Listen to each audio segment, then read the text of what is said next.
question that we wanted you to address specifically was what are the ways, Geeta talked about accountability, and so I'm just going to pick that up. What are the ways in which there can be more effective accountability mechanisms that can strengthen processes of women-centered quality of care? And I think that also has come up in several discussions since yesterday. And are there other complementary approaches to strengthen clients' rights, women's rights, and I'm using clients' rights as Chandra reminded us yesterday. I'm going to begin by talking about accountability and a mechanism that exists in India, which is called Community Action for Health. Community Action for Health is an integral pillar, one of the 5 pillars of National Health Mission, which was, as you all know, designed by huge participation of the NGO community, and their experiences were scaled up. So this particular component, which is Community Action for Health, PFI, where I work, is the secretariat by an order of government, started in 2005, where we, how I'd like to describe it is bringing public back into public health. In fact, the word accountability was a huge problem because we work with the government. There is a nodal officer in every state, and then there are nodal officers who are responsible within the health system at the district level to work with us. There are community accountability mechanisms, which where VHSNCs and Rogi Kalyan Samitis, which one of you mentioned earlier, have an important role. And we did, so what it really is, the mandate given to us is to work with community representatives, elected representatives, including VHSNCs, and the public health system frontline workers to monitor and provide direct feedback on quality and functioning of the public health services, which includes maternal health, Janani Suraksha Yojana, family planning, ASHA functioning, and general quality of care in the health facility that's provided. So we did a pilot. We started with a pilot in 9 states, 32 districts, and 1,000 villages, which was then scaled up to 220,000 villages at this point of time across the country. And in Bihar, so we have nodal agencies in each state, and PFI was invited to implement the CAR program in Bihar. So we do the national secretariat we have, but we also do this program in Bihar. In Bihar, it's being implemented in 2,331 villages, 32 blocks. And I want to talk particularly about 2 districts, Nevada and Darbhanga, the data from there. Now, there's a national data, which is, we attempted to triangulate that with the HIMS of the government, and it's been a huge disaster because the figures were not correct, exaggerated, so on and so forth. So feedback is given to, before I go to Bihar and the 2 districts, feedback is given. There is a report card which the community makes when women come out of the facility, and that report card is put in the center of the village, apart from all the trainings to VHSNCs, entitlements to the community about what are their entitlements. And finally, there is a Jan Sunwai. There is a in the Jan Sunwai, data from each district is shared. Sometimes it's done with a couple of villages because the district is too large. And the the frontline health workers and the chief medical officer in every district has to be mandatorily present in this space, and they then have a Jan Samvad with the community where they go through an interaction process of not just complaints, but understanding each other, and the community then participates in solving problems. These include issues of caste, class, poor, and so on and so forth. In Darbhanga and Nevada, we introduced something new in collaboration with C3 called the IVRS, the Integrated Voice Response System, which is a mobile technology based on within the pilot. And the IVRS works through a mobile phone platform to provide an interface between the community and the health and the VHSNC members. So what they find out about is they find out through the IVRS about their health entitlements. They feed in community monitoring data and share specific feedback on experiences, denial, poor quality of service. Behavior is one big aspect of the feedback. And the IVR process has resulted in very quick and accurate coalition and analysis of the community monitoring data, wherein report cards are now generated within 2 weeks. Earlier, it used to take us 6 months. In other spaces, it takes us 6 months. So this particular IVRS and the district level data, which I'm going to share with you, very quickly increased availability of contraceptives in Darbhanga district, and there was regular availability of condoms, oral contraceptives, pills, emergency contraception at the community level, which increased from 23% to 43%.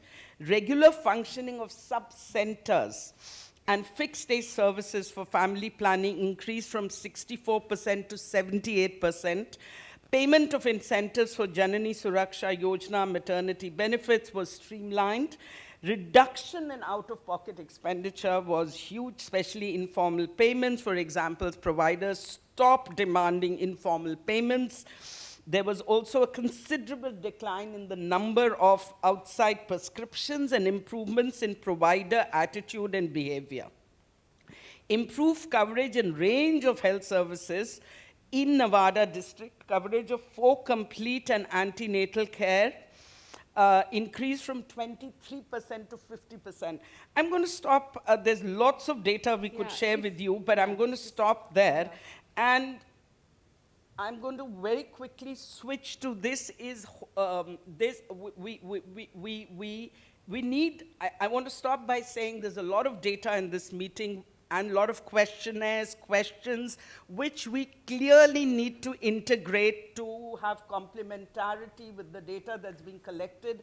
We need to really, as I reflect the last 2 days, change our inquiry methods and align them, perhaps, with what I'm hearing in this meeting on quality of care.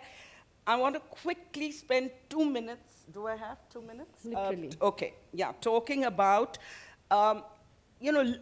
Lynn said it is not just one strategy, it has to be a combination of strategies. So we have combined 2 other strategies. One is behavior change communication, and both Geeta and Lynn talked about social norms and changing social norms. Yes, the training in the medical college, as you said, Geeta, in your opening speech, is very important, but not having done that, how do we change social norms and behavior? So PFI started a program called Main Kuch Bhi Kar Sakti Hu, Women Can Achieve Anything, which has reached 400 million people across the country over the last 2 years.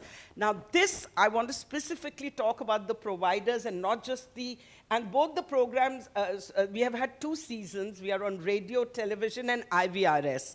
And IVRS data, we have 1.7 phone calls on feedback from the community, which have also been analyzed. So we have 3 evaluation reports, but what I want to share with you is important for this meeting, that the behavior, changing social norms and behavior of not just the community, our objective was to change the social norms and behavior of the care providers. So what did we do? If you look at Main Kuch Bhi Kar Sakti Hu, a doctor, ANM, ASHA, Anganwadi worker are our key characters. And the ministry agreed to send an SMS every time the show was being shown on television and radio. They agreed to send a SMS. We do a paragraph on what that particular episode would be. And so we involved the ASHAs and ANMs in watching the programs, and the evaluation also looked at the behavior change in communication And that, to me, was one of the huge achievements, not just changing social norms in the community. Great. I will stop there because 5 minutes are over, but we No, do. actually, maybe 10 minutes over. Oh, okay. So anyhow, it's okay because we have so much to actually learn and hear. So I'm not giving the 5 minute signal to anybody, but That's just Sorry. so. But just you ended, Poonam, on the note where I actually want Preeti to pick up was around changing provider norms, and since yesterday we have been. Oh, you want to come here? Okay, you have a presentation. So since yesterday we've been talking, the whole issue of provider norms keeps coming up repeatedly, and in family planning, there's been a lot of work around provider biases, and to what extent do providers' norms and their own value judgments around what a woman should or should not get determine the choice that is enabled at the point of service provision for a woman, and to what extent does the provider control the method that a woman ends up adopting. And so that bias kind of persists, and it judges a woman from all kinds of categories of, her caste, her age, her marital status, etc. What if a woman is widow and she's sexually active? Can she go and get a method in a PHC? So there are all kinds of judgments that happen. So with that, Preeti, the question to you is, you're working in UPTSU in a large system. What are the challenges in provider norms? And how can we enable choice for women within the context of existing provider biases? And how do we effectively monitor quality within the context of existing biases and new methods?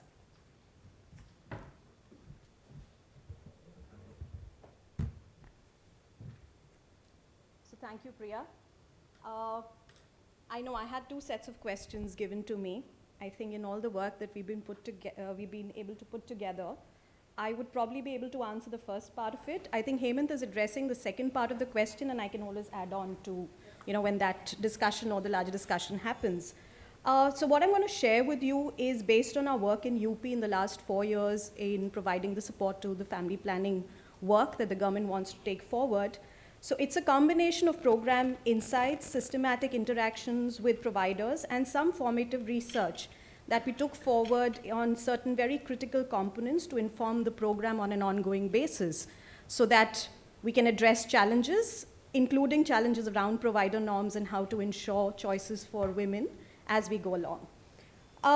To begin with, we all definitely and clearly understand that bias is having a prejudice or an inclination for or against some person or a thing, and we do understand that bias, prejudice, and discrimination then land up living under the same roof. There's a deep-seated cultural context, and which is usually influenced by the way we are raised. When we try and understand biases that providers have when they're offering family planning choices, we have to understand that providers and health workers do not walk into their interaction as blank slates. They bring with them their personalities, their cultural and socioeconomic backgrounds, and their understanding of what is right and their biases. So when we look at this context, and if we have to systematically work towards providing choices for women, especially contraceptive choices and choices for family planning, we have to address biases that providers have around family planning or the provisioning of family planning as a basket and individual methods. So there are about 5 or 6 key biases that we feel need to be systematically addressed, and that is something that we have been trying to do through our program, but it requires more consistent and a systematic approach, which we would hopefully be able to take forward in the next few years of our work in UP. So therefore, to begin with, the first strongest bias is that FP is a low priority for providers. In a public health setup, which is already overburdened, where the provider base is small and narrow, and the expectations from the providers large, including maternal, child health, and other sets of health service provisioning, family planning definitely takes a back seat. And in facilities and within providers where family planning is focused, the focus on specific methods increases, especially around female sterilization. The second bias is that there are strong negative and positive biases towards FP methods. So for example, while there's a strong bias to provision for sterilization methods for various reasons, including incentives around that method, the bias against methods like IUCD is very strong, which prevents the provider from actively encouraging women to take up that matter, for that method, for that matter, even discussing it as an option when women walk into the facilities. Thirdly, there is a lack of evidence-based current knowledge and experience in the provisioning of modern contraceptives. Not adequately informed about the benefits of providing contraceptives could lead to a negative bias.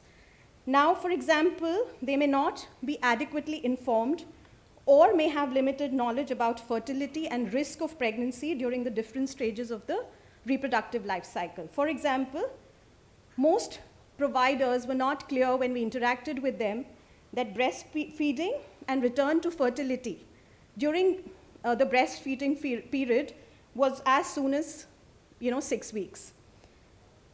They are mostly also not aware that FP is a critical lever for improving maternal, neonatal, and child health indicators. So we did a quick formative research around high-risk pregnancies a few months back, and we interviewed 131 women who had turned up for the HRP day. Out of which, when we analyzed what we had heard from the women, we realized that most of the women, almost 60%, had already been identified as HRP when they had come for their previous pregnancy, right? So because during that pregnancy they were not counseled for postpartum family planning, 60% of these 131 women had come back for their second pregnancy still within the HRP category. Out of these high-risk pregnancies, out of these 60% of the women that we spoke to, 94% of the women had birth interval of less than 36 months, and 87% women with birth interval of less than 24 months. A further analysis and questioning on whether they wanted this child, 91% of the women said that they did not. So the pregnancy was either unwanted or mistimed. Now this kind of information, the provider's not looking at it systematically in terms of focusing on postpartum family planning counseling during the first pregnancy, had landed 60% of these women to come back to a facility, continuing to be in the high-risk pregnancy category because they had not been given adequate time to recoup and get over the effects of the first pregnancy, or the body to get enough time to adjust. If I look at the frontline workers as also a base of providers that has its own set of biases and prejudices against certain methods. ASHAs as frontline providers of information, we've realized, do not focus on family planning very, very systematically. They have their own perceptions about family planning and who should be given the information coupled with inadequate information, right, on various methods. And therefore, NFHS data shows that only 16% of women who were interviewed in UP had ever been reached out by an ASHA with a family planning information. And women with zero parity is even lower. Only 9% of women with zero parity had ever received any information on family planning through the frontline workers. While the intention to use FP within both the zero parity women and in one parity women was 23% and 39% respectively.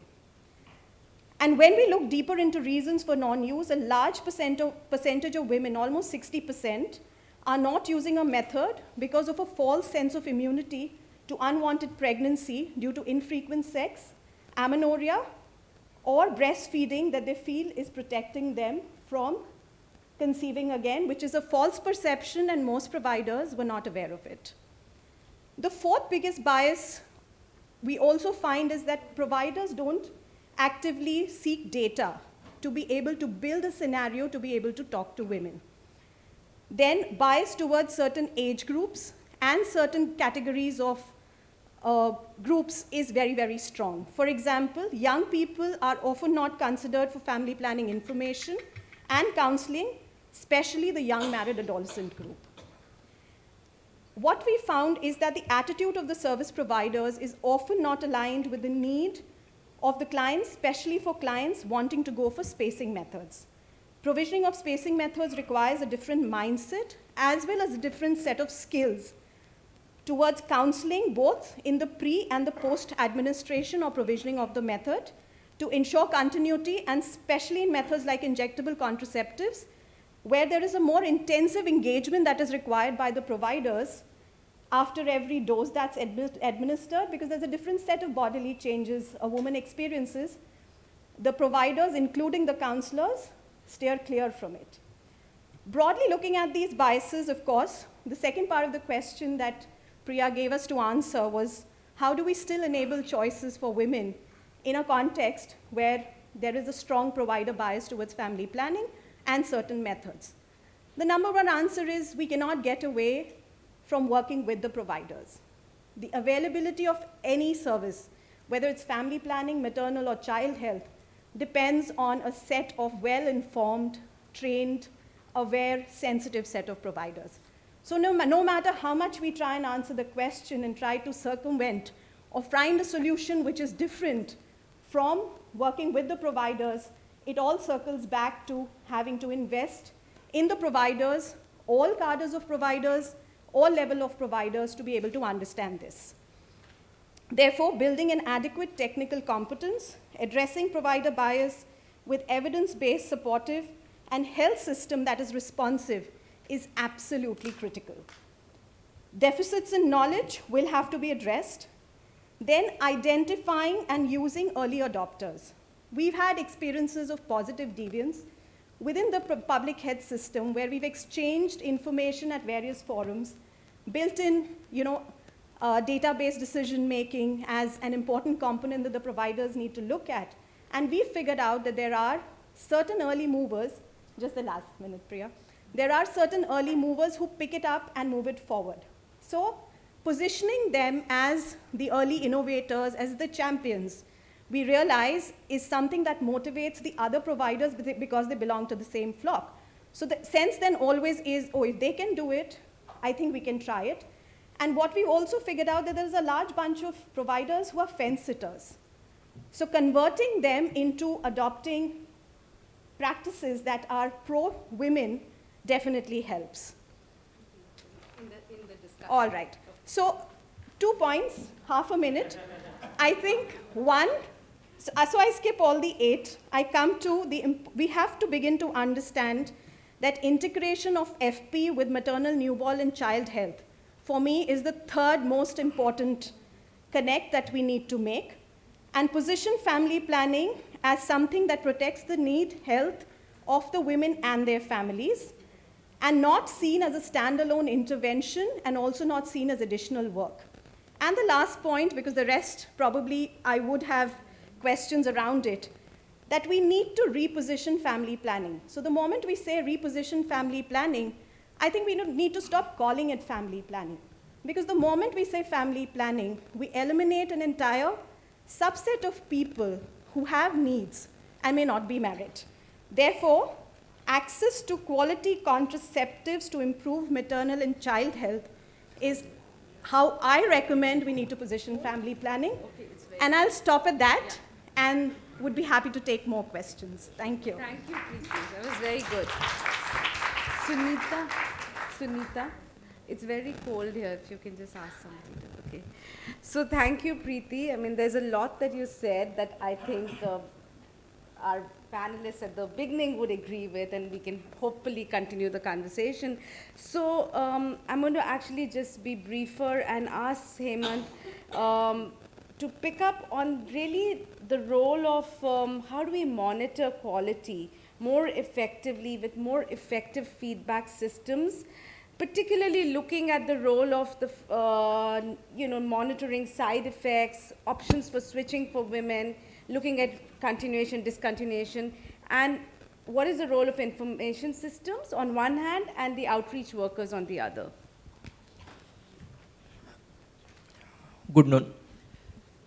I think too many questions. I'm not sure in a 5 minutes I will be able to do justice to all the questions which you asked. So I'll just try to touch upon some of those questions. I think from the public sector point of view, from monitoring quality, there is an institutional mechanism available in the form of State Quality Assurance Committee, District Quality Assurance Committee, Quality Improvement Team on the ground, and the family planning committees are, which were separate, now is a part of the subcommittee into the larger quality assurance initiatives of the government. Of course, to operationalize all those stuffs, we have to work at essentially two levels. One at the community or outreach level, and second at the facility level. And the third important component is establishing linkages between the community, facility, and the community will be the most critical one. So from monitoring quality perspective, of course, one way of monitoring is using this institutional mechanism which the government has put in a place. And in a Bihar context, we know that there are limitations of this institutional mechanism. And particularly, except like a major disaster or a death, for example, where under FP indemnity schemes, someone is covered and the benefit should be passed on. Otherwise, the other complications are rarely reported as a part of that. And when I say when the major disaster, it's primarily a surgical complications in the form of a death are reported. So I think there are limitations of those institutional mechanisms. Of course, the other way of measuring it is like as Arnav presented, from the counselor skills point of view, you actually sent a mystery client. But then in a Bihar context, the question is, really we have counselors? Because till 2016, before government of Bihar decided to ban the alcohol in the state, the counselors were working as family planning counselor. But after that, the counselor were shifted in a de-addiction center to work as a counselor for both, right? So essentially, I think even if you send a mystery client, to whom you are going to send it, right? That's the question. So I think this is a reality of life. It's driven by the political agenda. Of course, it has been linked as empowering women. So you have a choice between empowering women on one side by banning alcohol and on family planning and right issues on the other side. Don't have sex.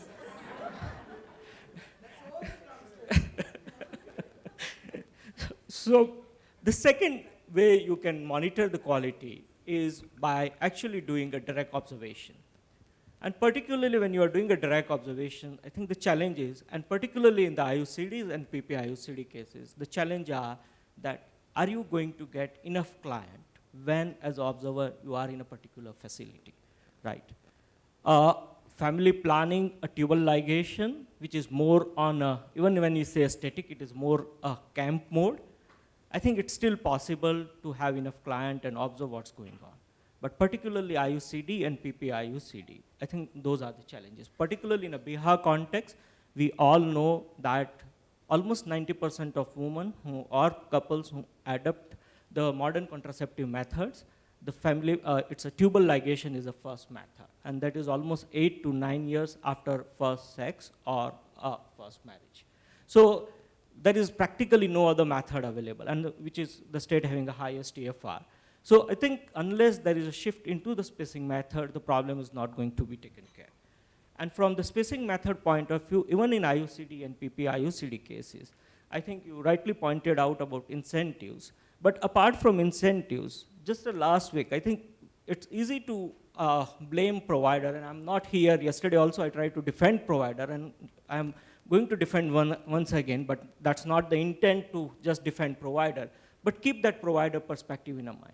So just last week when I was in a field, I was discussing with PP-IUCD uptake within the facility, and the insight which I got from the facility that there was a time when the PP-IUCD uptake went up, but suddenly it started dropping down. And then I was just trying to understand from the service provider, what's their perspective? And the perspective was that the PPI-UCD uptake started falling down, because when the women started complaining about the complications, the ASHA workers were getting the heat of it. And when they started getting the heat of it, they were now not much interested to bring the clients for the PPI-UCD. And the last point I'll just want to make here is this linkages between the community, facility, and community is important from the perspective of particularly these newer contraceptive methods like PPI-UCD or injectables for that matter, because when women reach to a facility, and particularly in case of PPI-UCD, practically you will never have a time to counsel her, and she will never be in a mind where she can take an actual conscious decision. So you have to do that as a part of a birth preparedness, at least in the last trimester of the pregnancy. Unless you take care that at the community level, at the last trimester, it's very difficult. And that's why the monitoring should not take place only at the facility level. Even the monitoring is important at that level. And very, very last point I just want to make on particularly injectables. I think in injectables we take consent, we take telephone numbers, and we also have experience of using, for example, CareLine, which is the telephonic counseling and follow-up. But one thing which we should also keep in mind, at least in a Bihar context, what we have observed, is many women are not interested to disclose the information. And many times, they are not interested to have a second dose, because in a Bihar, there is a huge migrant population. And these migrant populations, when the husband visit home back, in particularly to festivals, either a Holi or a Chhat Puja, they are more interested to have injectable during those time, and then not to have a second dose because they don't require the second dose, right? So without taking explicit consent for telephonic counseling, if we are going to contact woman or couple, there is no guarantee that we are going to benefit that woman or couple. We might harm. Thank you. Great. Thank you, Hemant. That was really useful. And actually, I'm going to change the order because it's really the point that where you've left is where I want Sanjeev to pick up, is the whole issue of consent for being able to monitor quality, as well as systems for more effective monitoring quality from a patient perspective, to track women who have taken on a method and understand what's happening with that. So if you can talk about what are the ways in which you're trying to work, and also the challenges of doing that, of monitoring quality, especially in the context of new methods.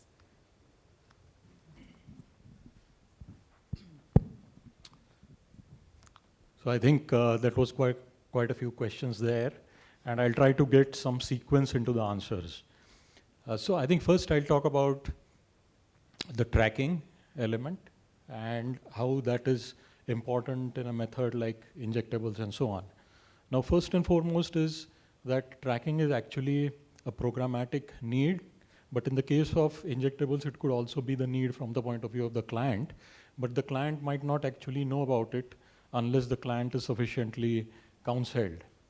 Now, what is most critical in that case is first to take the consent. A lot of the time, as my friend Dr. Hemant mentioned, is that the women want this method to be personal. They want it to be private. They don't want the families to know. Because a lot of the time, there might be pressures from the mother-in-law or from the others to not take any contraceptive method. Now, in that case, therefore, the consent becomes very important, whether we could call her or get in touch with her or not. The second issue is the privacy.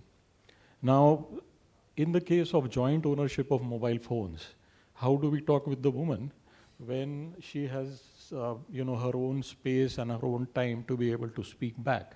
So privacy is an important issue. And then the next thing is confidentiality. Now, when we get this information, there's naturally, from the point of view of improving the programs, we would want to use the data. And of course, we use aggregated data and so on. But at the same time, it's very important to know, to keep in mind that from the woman's point of view, her confidentiality is very important, and that needs to be protected. Now, talking from the monitoring point of view, I think we usually tend to spend a lot of time from the provider's perspective.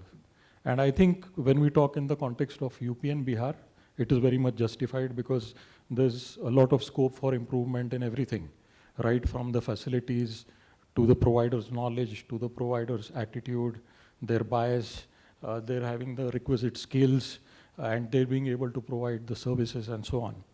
But I think the other dimension is also equally important, and that is the dimension of the clients or the consumers or maybe the people. And I keep on using the word clients even in the public sector context because these are all taxpayers. And unless and until we bring in that context, we will all, we do not want to use a patronizing word like beneficiary, and unless and until we realize that these are the people who being taxpayers, and maybe they might be indirect taxpayers, not direct taxpayers, they have a right to demand quality services and they have a right to make sure that what is being provided to them is of a certain standard. Now, in terms of monitoring the quality, yes, there are elements which were presented in the study over here. Elements such as facility readiness. Is the facility ready? Does it have the adequate infrastructure to be able to provide the services? Are the providers trained and do they have the skills and the equipment to provide the services? And then the most critical thing in family planning, the counseling. Does this counseling provide informed choice? Is adequate information provided on the pros and cons, benefits as well as likely side effects of each method? And then is the woman given let's say the space or the right to be able to pick up the appropriate method? So that I think is also critical to be measured. And after having done that, let's say what is actually being practiced. Now, when we come to what is actually being practiced, it was presented in the study over there that there are, tools such as direct observation of the service provision, and this is something which Dr. Hemant mentioned as well. And there are elements like tools like exit interviews and mystery clients. Now, Apt Associates has done a lot of work with mystery clients, and I would like to say that it continues to remain the most effective way of knowing what is actually being done. Now, in the case of exit interviews, what happens? The context in which, from which the client or the consumer comes from, that context is very important. Now, if we have a context like, some of the rural areas of UP and Bihar, the expectations of the woman from, let's say, the government are so less, and there's already an expectation that she might be mistreated, or that she might not be taken seriously. That expectation is so deeply ingrained that what she might actually think is she got quite good service. But when we send someone like a mystery client, that client is much more attuned in terms of what to expect. Because there is a certain element of training on the mystery client, and the mystery client is supposed to fill up a certain checklist. And because of this, we get a more accurate picture in terms of what is happening, and then that can be compared with what needs to happen. So I would say in terms of monitoring, it's very important to get the complete picture, and to get the complete picture, we need a combination of methods.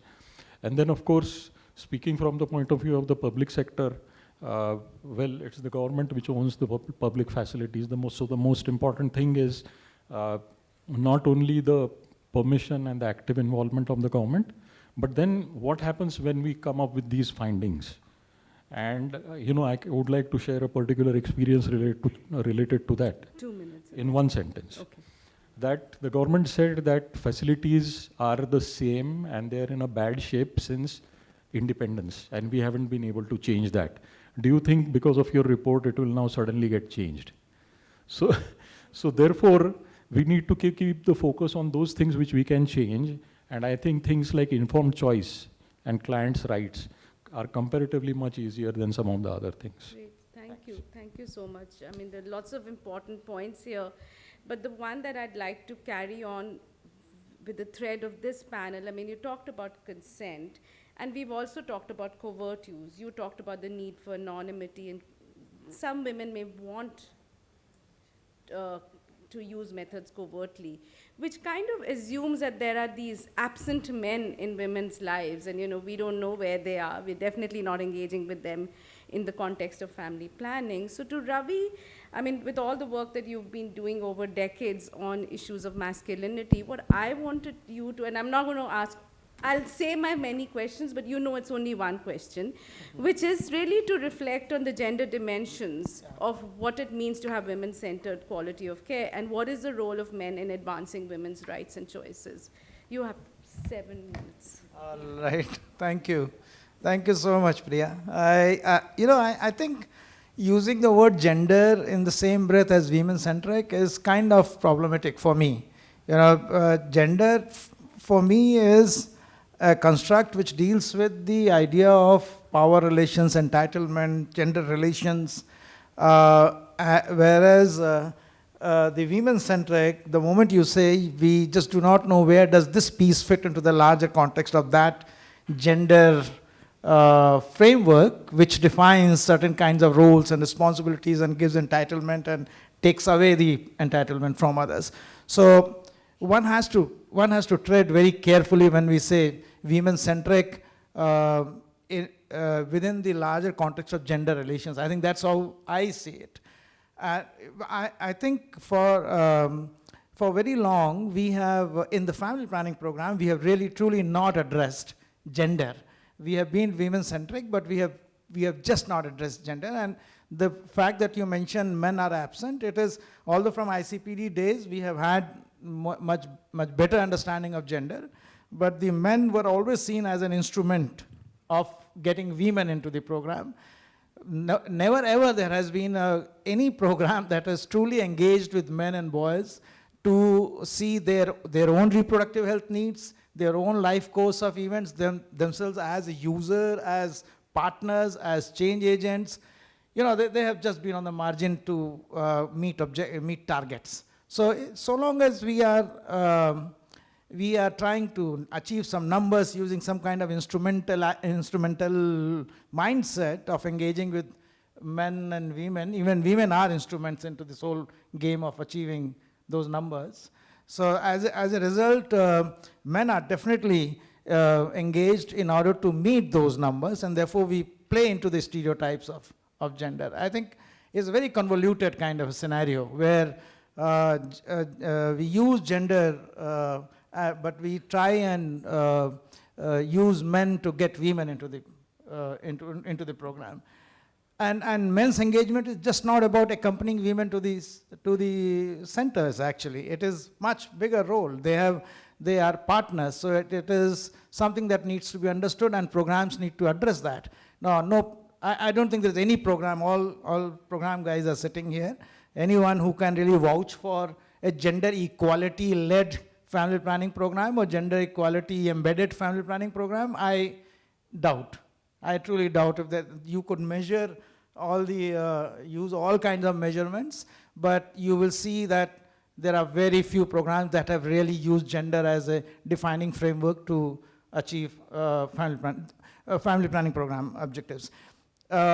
Because but whatever, if you see the evidence globally, we know that any program, and those are sporadic evidence, but evidence do suggest that any family planning program, if embedded within the gender equality framework, achieves much better health outcomes, achieves sustainable use, achieves much better family relations than what we are struggling right now to fix the kind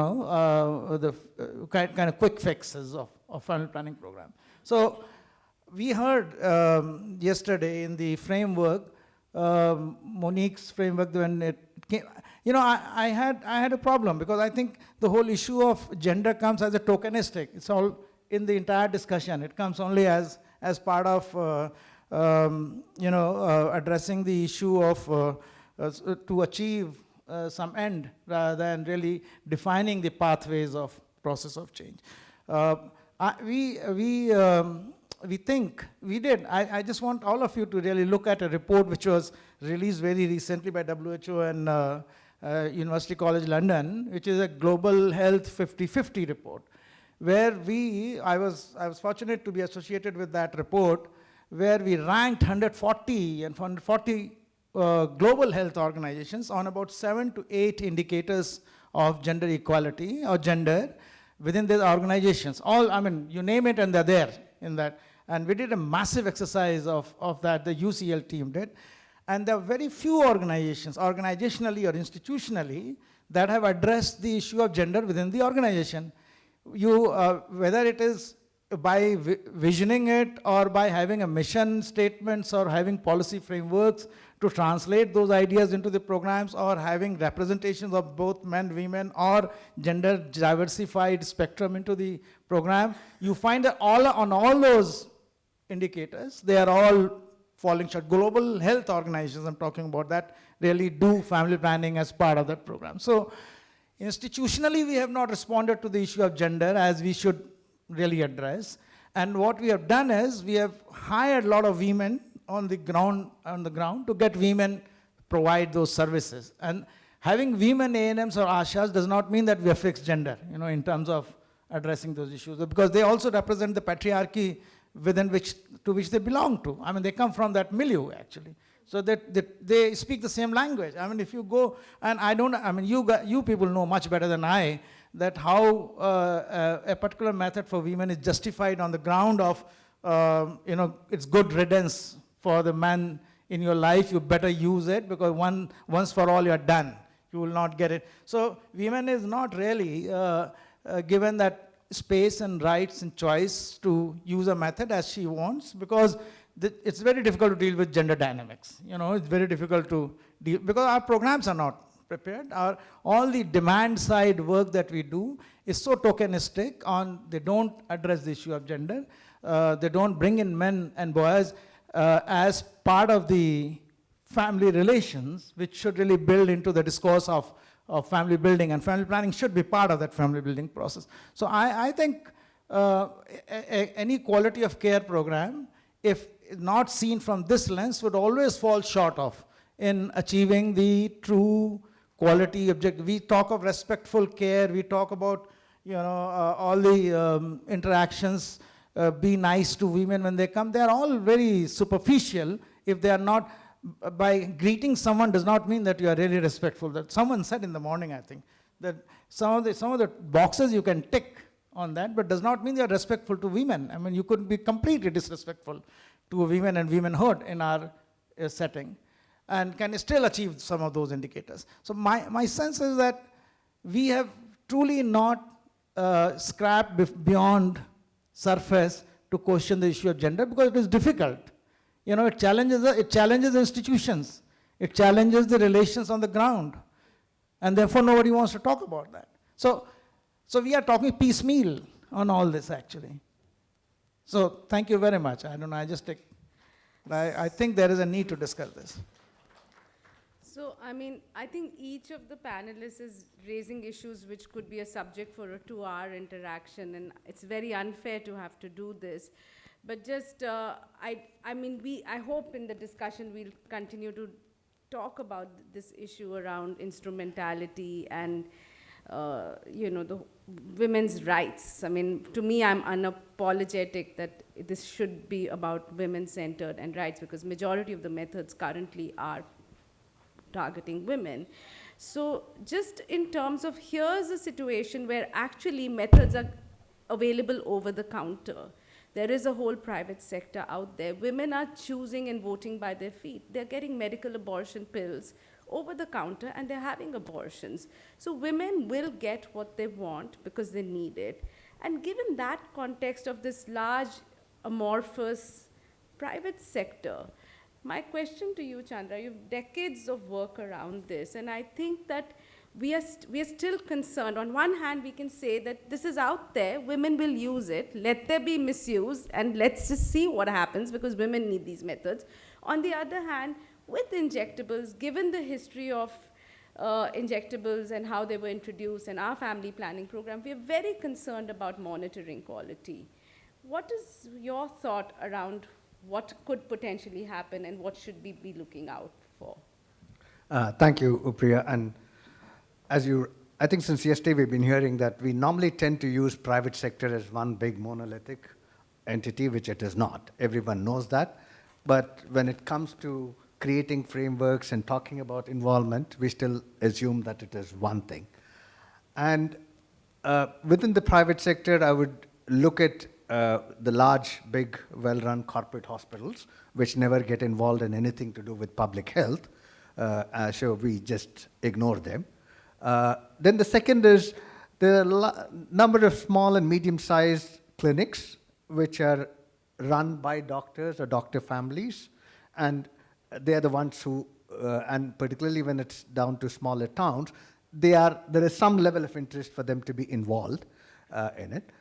Third set of people in private sector is organizations or NGOs like Marie Stopes and FRSHI, which we are an affiliate of Marie Stopes, and DKT, Janani, and Family Planning Association, Parivar Seva Sanstha. There are actually 5 of us, nothing more than that, who are, for us, this is the mission, and we live and breathe whatever we've been talking, and we try to ensure that our teams also live and breathe this.